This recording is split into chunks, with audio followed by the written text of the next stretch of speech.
뭐? 갤럭시 S11이 유출됐다고? 어디? A few minutes later. 아이폰아, 인덕션이라 놀려서 미안해.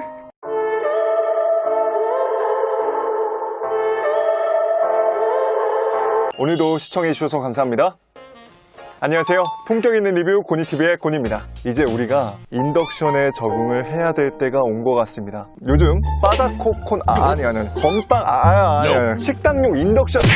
요즘 내년 상반기에 출시할 S11 디자인 유출로 많은 화제가 되고 있죠. 지금 보시는 유출 사진과 영상은 온니크스 혹은 온니스에서 나온 자료들인데요. 온니크스뿐만 아니라 아이스 유니버스, 에반블레스를 통해서 또 많은 정보들이 유출됐다고 합니다. 사실 유출이라고 하는 표현보다는 어느 정도 루머와 그냥 예측이라고 하는 게 좀 더 정확한 표현일 것 같아요. 저도 이 사람들은 도대체 어떻게 보안을 뚫고 이런 정보들을 입수를 하는지 궁금해서 검색을 해보니까 스마트폰 케이스 제조사의 도면 유출, 부품 업체에서의 정보 유출, 가장 큰 이유라고 하네요. 아무래도 외부 업체까지 철통 보안을 지킨다는 것은 아직까지 현실적으로 어려운 문제인 것 같습니다. 특히 에반블레스는 유명한 해커라는 소문도 있더라고요. 어쨌든 간 그분들을 통해서 이런 정보를 얻는 것도 하나의 재미라고 생각을 합니다. 컨텐츠 만들어주셔서 감사합니다.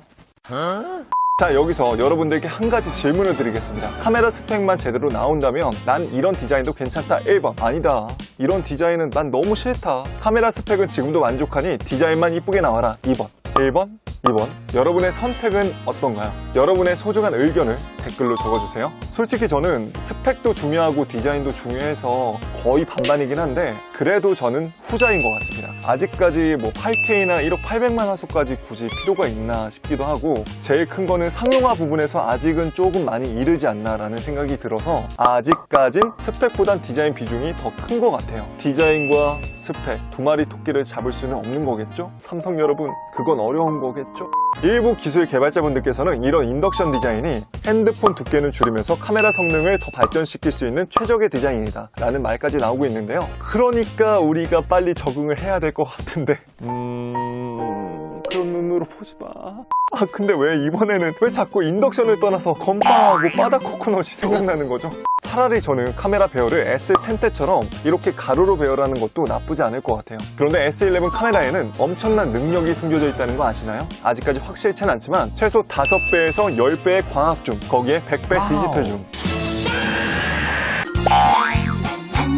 8K 촬영, 1억 800만 화소 카메라 등 놀라운 기능을 선보이고 디자인도 놀랍고, 거기에 최근 기사를 보니까 펜타 카메라까지 들어갈 수 있다는 말이 나오더라고요. 어쨌든 오늘은 지금까지 유출된 S11의 특장점과 스펙, 가격, 출시일 등 나름 신빙성 있는 정보들만 모아서 품격 있게 알려드리려고 하는데, 다만 이 정보는 삼성에서 공식 발표한 게 아니기 때문에 오늘 제가 얘기하는 정보들은 그냥 재미삼아서 참고만 하시기 바랍니다. 그럼 지금 바로 시작합니다. 디자인부터 한번 같이 보시죠. 전면부를 보면 노트10과 그렇게 큰 차이는 없습니다. 원래 S10 시리즈는 이제 우측 상단에 카메라가 위치해 있었는데 중앙 펀치홀 디스플레이로 바뀌었죠. 천진반 디스플레이라고도 불렸었는데 좌우측 측면을 보시면 엣지 디스플레이가 들어가 있습니다. 그리고 이번에 S11 이 라인까지도 엣지 디스플레이가 들어갈 거다라는 전망이 있는데 이건 좀 호불호가 갈릴 것 같아요. 솔직히 엣지 디스플레이는 저는 그렇게까지 좋아하는 디스플레이는 아니에요.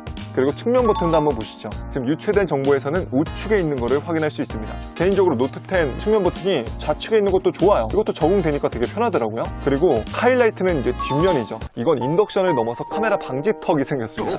이거 진짜 뭐라고 해야 되냐? 이거 좋게 말하면 좀 신기합니다. 삼성이 이렇게까지 카메라를 집중시킨다고? 네, 어쨌든 정식 발표는 아니니까 나 당황하지 말자. 그리고 디자인에서만 보면 3.5mm 이어폰 잭이 없고요. 요즘 뭐 코드리스 제품들이 워낙 잘 나오다 보니까 삼성은 배터리 용량을 더 늘리는 데 집중하는 것 같습니다. 자, 스펙은 엑시노스 990이나 스냅드래곤 865가 탑재될 전망이고요. 우리나라는 뭐 엑시노스가 이번에 또 들어갈 수 있겠죠. 이 사진은 코나라고 하는 코드명을 쓴 스냅드래곤 865의 테스트 사진입니다. 높은 벤치마크 점수를 보여주고 있네요. GPU는 ARM의 말리 G77이 들어가고요. 말리 G76 대비 40% 개선된 성능과 머신 러닝 속도가 60% 향상, 전력 소모가 30% 감소하는 등 전작 대비 굉장히 발전된 기술을 보여주고 있습니다. 규격은 166.9, 76, 8.8mm고요. 카메라 범프까지 포함했을 때는 10.3mm입니다. 생각보다 별로 안 두껍네요. 디스플레이는 전면 인피니티 5 디스플레이가 탑재될 전망이고요. QHD+의 여기가 중요합니다. 120 120Hz를 지원하는 20대9 가로 세로 비율의 디스플레이가 들어간다고 합니다. 참고로 S11E는 6.4인치 풀 HD 플러스, S11은 6.7인치 QHD 플러스, S11 플러스는 6.9인치 QHD 플러스로 예상이 되어지고요. 여기서 우리가 주목해야 될 점은 120Hz까지 지원이 되는 디스플레이가 들어갈지도 모른다는 건데요. 보시는 영상처럼 헤르츠 수치가 올라갈수록 화면 반응 속도도 빨라지고 움직임이 훨씬 더 부드러워지고 좋아지는 걸 확인할 수 있습니다. 핸드폰에 120Hz? 야, 이거 진짜 대박인데? 그런데 사이즈가 전작 대비 굉장히 많이 좀 커진 느낌이라 개인적으로 S 시리즈는 이제 좀 노트보다 작고 휴대성이나 그립감이 좋아서 쓰시는 분들도 많을 것 같은데 이렇게까지 커지면 이건 노트하고 S하고 차이가 뭐야? 자, 그리고 이번에 S11 화제가 되고 있는 카메라입니다. S11E는 카메라가 3개가 들어가고요. S11은 카메라 4개, S11 플러스는 카메라 5개로 보여지고 있네요. S11 플러스로 봤을 때 많은 분들이 예측하고 있는 게 펜타 카메라 5개가 들어간다고 하면 나머지는 2개의 센서, TOF나 레이저 오토포커스, LED 플래시로 예상을 하고 있고요. 특히나 여기서 중요한 거는 1억 800만 화소의 카메라가 들어간다는 겁니다. 1억 800만? 전 솔직히 감도 못 잡겠어요. 사실 하드웨어보다 더 중요한 게 이 화소를 잡을 수 있는 소프트웨어인데 이게 될까? 그리고 사람들이 그렇게까지 필요할까요? 일단 나와주면 감사하죠.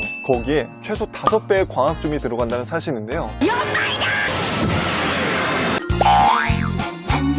허블 만안경 기술이 들어간다고 하더라고요. 흐블락이 대단하구마잉. 사실 이것도 크게 놀라운 일은 아닌 게 샤오미 노트 10에서 1억 800만 화소 카메라가 들어갔죠. 그런데 아직까지 대중의 인식이 샤오미 핸드폰을 사는 것보다 그냥 삼성 핸드폰을 기다렸다 사시는 분들이 더 많을 것 같아요. 개인적으로 1억 800만 화소 카메라 탑재가 됐으면 좋겠습니다. 그리고 기사를 보니까 최근 삼성은 4,800만 화소와 6,400만 화소의 카메라 센서를 발표했는데요. 그만큼 S11의 기대감이 높아지는 건 사실입니다. 샤오미도 나오는 거 보고 열받았나?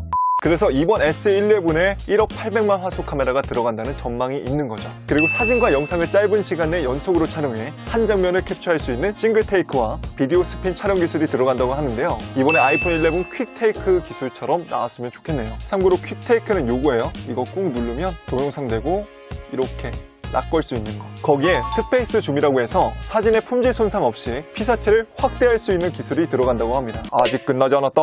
이번에 S11에는 6K나 8K 동영상 촬영이 가능하다고 하는데요. 와, 8K? 거기에 배터리 용량은 S11E 모델이 3730mAh, S11은 4300mAh, S11 플러스는 5000mAh로 전작 대비 배터리 용량이 굉장히 많이 늘어난 걸 확인할 수 있습니다.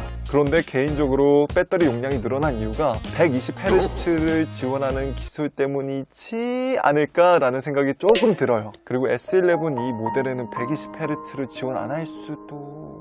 용량은 S11 플러스 기준 512GB가 기본 용량, 1TB까지 나올 수 있다는 소문이 들고 있는데요. 만약에 이게 사실이어서 기본 용량을 512GB로 해준다면 아이폰 너는 진짜 욕먹어야 돼. 공식 발표는 내년 2월달이 가장 유력한데 2월 21일날 발표나 출시 예정이라고 합니다. 최대 가격 예상가는 약 150만원 정도를 보고 있고요. 1억 800만 화소 카메라에 120Hz 지원하는 디스플레이, 펜타 카메라에 용량을 512GB를 주는데 이 정도 가격밖에 안 된다고요? 저는 더 비쌀 것 같다는 생각이 들거든요. 여러분들의 생각은 어떤가요? 진짜 이러면 엄청 사고 싶어질 것 같은데.